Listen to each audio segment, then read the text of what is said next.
श्री गणेशाय नमः। वक्रतुंड महाकाय सूर्यकोटि समप्रभ निर्विघ्नं कुरु मे देव सर्वकार्येषु सर्वदा। एकदन्ताय विद्महे वक्रतुंडाय धीमहि तन्नो दन्ति प्रचोदयात्।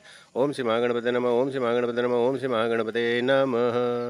गणेश स्तोत्र प्रणम्य शिरसा देवं गौरी विनायकं भक्तावासं स्मेर नित्यमायः कामर्थसिद्धये।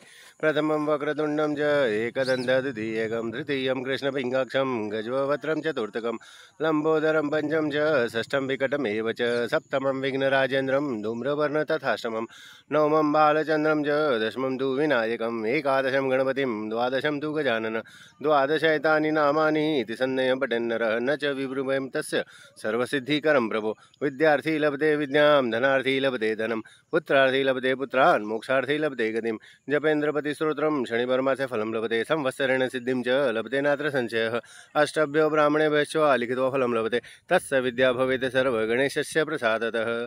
श्री नारद पुराणे संकटनाशनं नाम श्री गणपति स्तोत्रं संपूर्णम्। हर हर महादेव।